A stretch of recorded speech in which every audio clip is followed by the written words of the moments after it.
Hey guys, welcome back to my YouTube channel. तो आज हम बहुत सीरीज को फिर से कंटिन्यू करने जा रहे हैं। अगर आपने प्रीवियस चैप्टर्स की एक्सप्लेनेशन नहीं देखी तो आप देख सकते हो, प्लेलिस्ट में अवेलेबल है और प्लेलिस्ट का लिंक डिस्क्रिप्शन में भी, तो आप डायरेक्ट वहां पे क्लिक करके देख सकते हो। जैसे हमने प्रीवियस चैप्टर में देखा था, डुगू नीचे गिर रहा होता है, लुजंग भी नीचे गिर रहा होता है। जीनियन बोलती है इस टाइम मैं करती हूँ, मैं पक्का लिu टिanxing को वापस बुला लूंगी और ऐसा नहीं करने दूंगी कि दूसरा जो ओपोनेंट है वो उसे हिट करेगा हुक से। तो एपिसोड नंबर 294 की स्टार्टिंग होती है। डुगू के साइड का मार्शल आर्टिस्ट बोलता है कि मैं ब्रदर डुगू को पुल करता हूँ। जीनियन लुजंग को हुक कर लेती है और वो जो मार्शल आर्टिस्ट होता है वो डुगू को हुक कर लेता है। डुगू आगे की तरफ देखता है, वो वॉल के साइड जाता है और जल्दी से उसे किक मारता है और आगे की तरफ आ रहा होता है लुजंग की तरफ। लुजंग भी अपनी स्वॉर्ड को निकाल लेता है और जो शैडोज होती है उन्हें आगे की तरफ भेज रहा होता है। डुगू अपनी स्वॉर्ड से उन शैडोज को कट कर देता है। वो एक स्लैश करता है लुजंग की तरफ। लुजंग हैरान होता है, सोच रहा होता है ये स्वॉर्ड लाइट। फिर वो 8 ट्यून फ्लाइंग स्मोक को यूज करता है और स्मोक बन के डॉज कर लेता है। डुगू सोच रहा होता है कि किस तरह की मूवमेंट टेक्निक इसने यूज की। लुजंग और डुगू एक दूसरे के सामने होते हैं। लुजंग की बाजू में कट लग गया होता है। लुजंग सोच रहा होता है कि वो तो बहुत ज्यादा क्लोज था, मैं ऑलमोस्ट कट हो ही गया था। ऐसा जो 8 ट्यून फ्लाइंग स्मोक है वो इतनी ज्यादा इफेक्टिव नहीं है स्वॉर्ड के अगेंस्ट में, पर ये अच्छी बात है कि थोड़ा समय डोज कर पाया उसे। तभी जो बो वाली डीमोनाइट होती है वो बो से अटैक कर देती है डुगू की साइड। डुगू बहुत हैरान होता है, एक बहुत बड़ी एक्सप्लोजन होती है। बचने के चक्कर में जो डुगू का हुक होता है वो छूट जाता है। डुगू की साइड का मार्शल आर्टिस्ट बोल रहा था नहीं मेरा हुक छूट गया है, चल दोबारा हुक करते हैं और ब्रदर डुगू को सेव करते हैं। एक बोल रहा था कि अब जो फ्लेम्स इतनी ज्यादा हो गई है मैं कुछ भी नहीं देख पा रहा हूँ। डुगू ऐसे नीचे गिर रहा होता है। तभी डुगू के साइड का बंदा लुजंग को हुक कर लेता है। लुजंग हैरान होता है, लुजंग को खींच रहा होता है। लुजंग उनकी साइड पहुंच जाता है तो डुगू के साइड का मार्शल आर्टिस्ट बोलता है कि ये खत्म हो गया, हमने गलत पर्सन को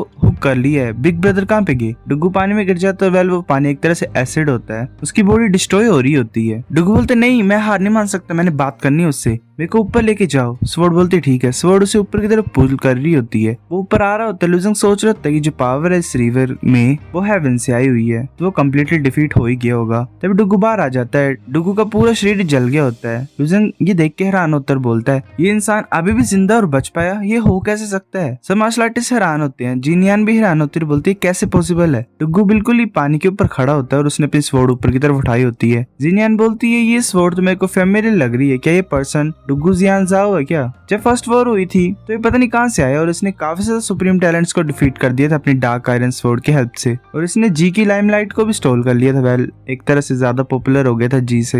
ये बुरी बात है कि किसी फेमस फैमिली से नहीं है, उसी रीजन की वजह से जो सुप्रीम टैलेंट्स है 4 ग्रेट फैमिली के, ये उनके अगेंस्ट में कम्पीट नहीं कर पाया। मोंक बोलता है कि मैं भी अब रिकॉग्नाइज कर पा रहा हूँ इसे, इसने हमारे मायरेट बुद्धा सेंट डोमेन के एक सुप्रीम टैलेंट को डिफीट किया था। डुगू ने अपनी स्वॉर्ड वॉल से लगाई होती है। वो बोलता है बच्चे तुम इस बार जीतते हो, पर तुम इस बार सिर्फ प्योर लक की वजह से जीतते हो, इससे तुम्हारी स्ट्रेंथ से कुछ मतलब नहीं है, तुम अगली बार लकी नहीं हो। फिर वो ऐसे हंस रहा होता है पागलों की तरह। लुजंग हैरान होता है, सोच रहा होता है ऐसे मेरे पास डिवाइन टायर बॉडी है, मैं पक्के इरोजन से मर जाता उस पूल के अंदर पानी के, अगर मैं उस रिवर ऑफ एनर्जी में गिरा होता तो। ऐसा लग रहा है कि इस पर्सन को कोई पावरफुल फोर्स प्रोटेक्ट कर रही है और ये जो पावर है ये हेवनली डाउ के अगेंस्ट में भी फाइट कर सकती है किसी एक्सटेंट तक। क्या वो जो स्वॉर्ड है इसके हाथ में वो रीजन होगी? डुगू बोलता मैं ये होप करता हूँ कि तुम स्मूथली आगे की तरफ बढ़ोगे, मतलब इसको कंप्लीट करोगे, हम दोबारा मिलेंगे कभी न कभी, उस टाइम में तुम्हें पक्का डिफीट कर दूंगा, खुद फेयर एंड स्क्वायर। फिर वो ऐसे गायब हो जाता है, पॉइंट्स में कन्वर्ट हो जाता है। डुगू के साइड का मार्शल आर्टिस्ट बोलता है बिग ब्रदर हार गया है। फिर वो लुजंग की तरफ देखता है और बोलता है कि तुम हो कल्प्रिट, हमें तुम्हें मारना पड़ेगा और ब्रदर डुगू को अवेंज करना पड़ेगा। दूसरा बोलता है हाँ अभी अलोन है, अभी कुछ नहीं कर सकता है। वो लुजंग की तरफ अटैक कर रहे होते हैं, लुजंग उन्हें डॉज कर रहा होता है। ऐसे भी डुगू के पॉइंट्स नीचे होते हैं। असैसिन बोलती है कि वो तो कुछ ज्यादा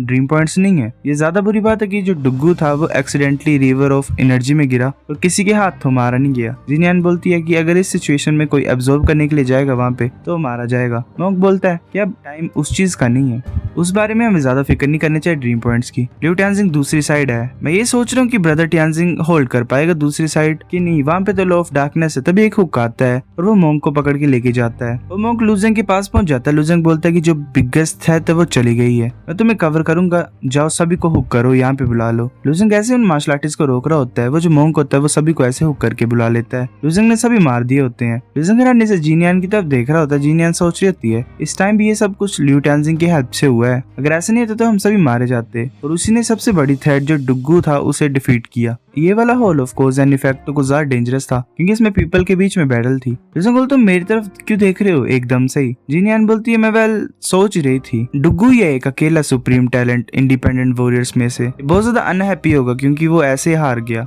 मुझे लगता है वो तुम्हें बाद में ढूंढेगा ड्रीम पॉइंट्स को पाने के लिए जो उसने यहाँ पे खोए हैं। लुजेंग बोलता है इसमें चिंता करने की कोई जरूरत नहीं है, मैंने ऑलरेडी सुप्रीम टैलेंट के साथ एक के साथ पंगा लिया हुआ है और वो जी है, तो मेरे को दूसरों के बारे में क्यों चिंता करनी चाहिए। पर ये जो ड्रीम पॉइंट्स है नीचे वेस्ट ऐसे चले जाएंगे। फिर लुजेंग बो वाली मार्शल आर्टिस्ट की तरफ देखता है, वो बोलती है अगर तुम इन्हें पाना चाहते हो तो तुम जा सकते हो नीचे और ऑब्जर्व कर सकते हो, मैं तुम्हें हुक कर दूंगी और वापस बुला लूंगी। मैं एक तरीके से तुम्हें मतलब पकड़ सकती हूँ, तुम जैसे ही मतलब बिल्कुल ही पास हो गए रिवर ऑफ एनर्जी से, मैं तुम्हें हुक कर लूंगी और बचा लूंगी। लुजेंग बोलता है ठीक है मैं तुम्हारे ऊपर बिलीव करता हूँ। लुजेंग ऐसे नीचे की तरफ कूद जाता है ड्रीम पॉइंट्स की तरफ। लुजेंग बिल्कुल ड्रीम पॉइंट्स के पास ही पहुंच जाता है। एरो वाले डीमोनाइट बोलती है अब वो फिर अपने हुक को फेंकती है और लुजेंग के पैर को बांध देती है। लुजेंग बिल्कुल ही टच ही करने वाला होता है पानी को, पर वो बच जाता है। फिर वो जो डीमोनाइट होती है वो लुजेंग को पीछे की तरफ खींच लेती है। लुजेंग ऊपर पहुंच जाता है और बोलता है शुक्रिया। वो वाली मार्शल आर्टिस्ट बोलती है कि तुम्हें शुक्रिया बोलने की कोई जरूरत नहीं है, तुम डिजर्व करते ही हो इतना, हम पास नहीं होते यहाँ से अगर तुमने कुछ नहीं किया होता तो। लुजेंग फिर अपनी रैंकिंग को चेक करता है। लुजेंग सोच रहा था ग्रेट है, मैंने tens of million dream points को ऑब्जर्व कर लिया डुगू से, अब मैं 23rd रैंक में हूँ ग्रेट वर्ल्ड में, और जो मेरी टोटल रैंकिंग है पूरे एंटायर ड्रीम बैटलफील्ड वो 130th प्लेस है। फिर वो बोलते हैं कि चलो नेक्स्ट होल में चलते हैं, वो बोलते हैं बाकी ठीक है। फिर हमें 3 प्योरिटी रैलम का सीन दिखाता है, प्योर जेड होल लैंड का, प्योर स्पिरिट मार्शल होल का।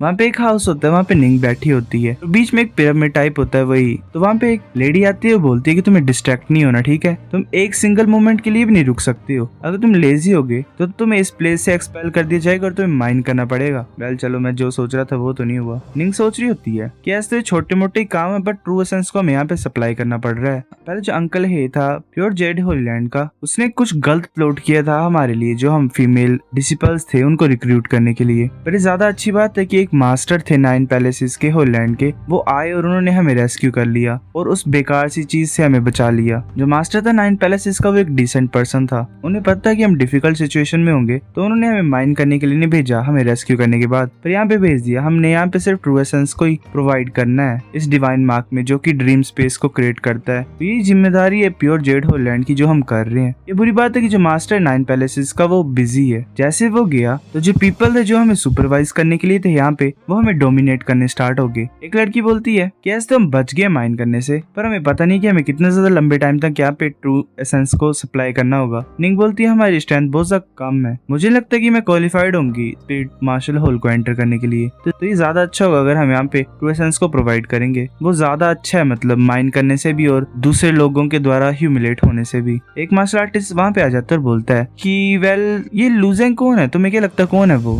ये काफी ज्यादा अमेजिंग पर्सन नहीं है। दूसरा मार्शल आर्टिस्ट बोलता है हाँ ये 9000 रैंक से 130 में पहुंच गया, ये ऑलमोस्ट 100 रैंक पे पहुंचने वाला है। निंगे सुन के हैरान होती है, बोलती क्या लुजेंग, वो सोच रहा होता है क्या जिस लुजेंग के बारे में ये बात कर रहे वो मेरा हस्बैंड है या फिर कोई दूसरा मतलब सेम नाम का है। इतने ज्यादा हंड्रेड्स ऑफ बिलियन पीपल है पर एलम में, तो ये नॉर्मल हो सकता है सेम नेम होना। तो वो मार्शल आर्टिस्ट बोलता है तुम्हें लुजेंग के बारे में भी नहीं पता, ये वही पर्सन है जो थंडरस रोर ऑर्डर को यूज करता है इनफाइनाइटली टाइम में, तो काफी ज्यादा अनलिमिटेड टाइम। उसने एक स्टोरी बताई हुई थी लेजेंड ऑफ यू गर्ल के बारे में, और Susan killing of the snake immortal story भी सुनाई थी, और वही पर्सन जिसने मतलब हेविली वेनेट्रेट्स को मारा था इमोर्टल मेंशन की हेल्प से। तो हम ऐसे उसे लाइटली नहीं ले सकते, वो काफी ज्यादा फेमस था।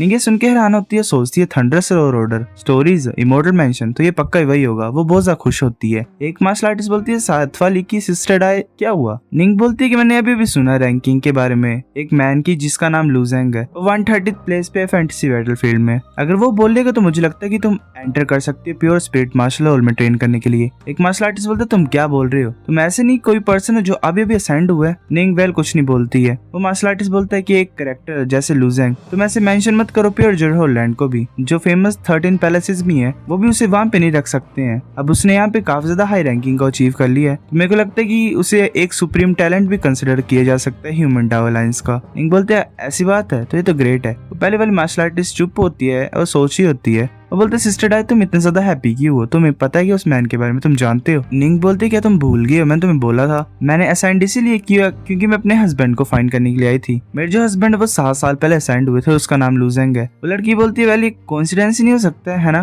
काफी ज्यादा मार्शल आर्टिस्ट है इस यूनिवर्स में सेम नाम से। निंग बोलती है कि मैं सही गैस कर रही हूँ, वो टॉप में ही है इस पिरामिड में। जो स्टोरी है Susan killing of snake immortal की, वो सेंट्रल रीजन में स्प्रेड हुई थी जहाँ से मैं आई हूँ। ये वही था कि जो सुसान था वो एक स्नेक इमॉर्टल को मिला था थ्रोन माउंटेन में और वो उसके साथ प्यार में पड़ गया था, और जो स्नेक इमॉर्टल था वो पूरी दुनिया के लिए एक थ्रेट बन गया था, तो सुसान को उसे मारना पड़ा। स्टोरी इसी तरह से चली है ना। तो वो जो मार्शल आर्टिस्ट होता है वो बोलता है हाँ ऐसे गई है। निंग बोलती है कि ये सरप्राइजिंग है कि ये इंसान हमेशा की तरह अनप्रिडिक्टेबल है, पर लूजेंग ने थंडर्स रोर ऑर्डर को क्यों यूज किया स्टोरीज को सुनाने के लिए ग्रेट रैलम में। मैंने सुना है कि वो जो चीज होती है वो मिलियंस ऑफ रियल जेड कोस्ट करती है। सो गाइस एपिसोड नंबर 294 इतना था। अगर आपको वीडियो पसंद तो लाइक करनी है, बेफिक्र भी लाइक कर दो, शेयर कर अपने दोस्तों के साथ, कमेंट करके बताया अगर आपको वीडियो कैसी लगी है, सब्सक्राइब करो। तब तक के लिए बाय बाय।